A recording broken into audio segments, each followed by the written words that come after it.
তিন মাস পর অবশেষে খুলতে চলেছে জঙ্গল। শুরু হবে জঙ্গল সাফারি। আগামী 16ই সেপ্টেম্বর থেকে জঙ্গল খুলছে। পুজোর আগে স্বাভাবিকভাবেই খুশির আবহাওয়া তৈরি হলেও জয়ন্তীর পর্যটন ব্যবসায়ীদের মন ভার। এখনও সেভাবে মেলেনি পুজোর বুকিং। জয়ন্তীর পর্যটন কোন দিকে এগোবে তা নিয়েও চিন্তিত পর্যটন ব্যবসায়ীরা। আশা বলতে প্রত্যেক বছরে যেমন 15ই জুন বন্ধ হয়ে যায়, তারপরে 16ই সেপ্টেম্বর জঙ্গল খোলে। আমরা আশায় আছি 16ই সেপ্টেম্বর আবার জঙ্গল খুলবে এবং আগের মতনই যেভাবে ট্যুরিস্ট চলতো বা আসতো সেটা আবার সেরকমভাবে চলবে আশা করছি আমরা। এটা এখন অবধি তো কোনো রকম কিছু বলেনি, তবে আমরা আশায় আছি 16 তারিখ থেকে আবার স্বাভাবিকভাবে প্রত্যেক বছরের নয় এবছর জঙ্গল খুলবে এবং আমরাও যেরকম গাইডের কাজ করি সেই কাজটাও করতে পারবো। আমরা সামনেই তো পূজার বুকিং কি পেয়েছেন? আছে, অন্যান্য বছরের তুলনায় এই বছর একটু কমই আছে। পূজার বুকিং কম আছে। অনেকটা কম এই বছর।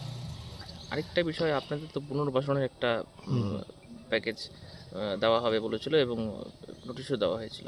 তো সেক্ষেত্রে মানে সেটা কবে হতে পারে? এটা তো আমরা কিছু বুঝতে পারছি না, কারণ আমাদের থেকে উইলিং চেয়েছিল, যথারীতি আমরা প্রায় অধিকাংশ লোকই উইলিং দিয়েছি, কিন্তু এর পরবর্তীতে কবে হবে বা কী হবে পুরোপুরি আমরা অন্ধকারেই আছি। সে আদৌ হবে কি না সেটাও জানি না এবং কবে হবে সেটাও জানি না। মাঝখানে কী হয়েছে, যেখানে যেগুলো কাজকর্ম হতো সেগুলো পর্যন্ত বন্ধ হয়ে আছে, কোনো কাজকর্মই হচ্ছে না। এখন উইলিং যখন দিয়েছি আমরা যদি জানতে পারতাম যে মানে এত সালের মধ্যে অথবা অত সালের মধ্যে আমাদের মানে রিলোকেশনটা হয়ে যাবে, তাহলে আমরা নিশ্চিন্ত হতে পারতাম। এখন আমরা বুঝেও পাচ্ছি না যে আদৌ হবে কি না বা হবে।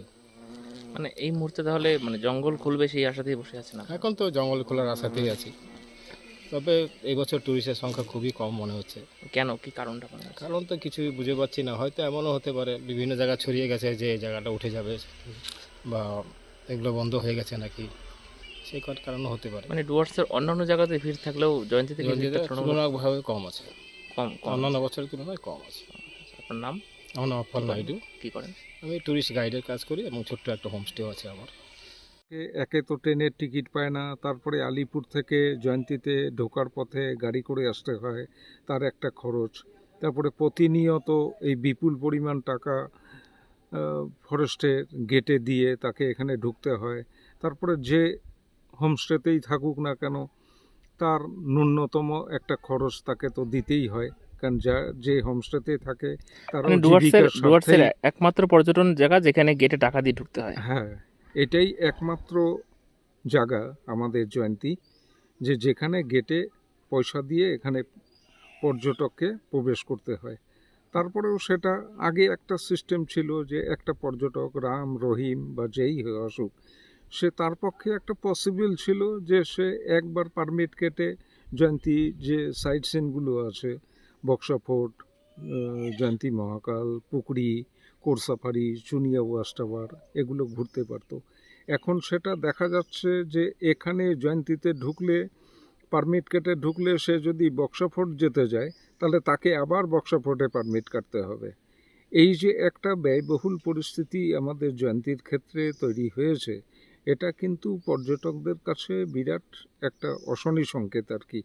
আর এই সংকেতের আবহে আমরা সংকটে দিন কাটাচ্ছি যে আগামী 16 তারিখে জঙ্গল খুললেও কত সংখ্যক পর্যটক এখানে আসবে, বা আমরা যারা এর উপরে ডিপেন্ডেবল হয়ে আছি আমরা এখান থেকে কি আশা করতে পারি।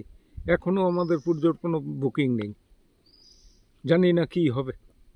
16 তারিখের পরে আশা করছি হয়তো ভালো কিছু আসতে চলেছে আমাদের। কি নাম আপনার?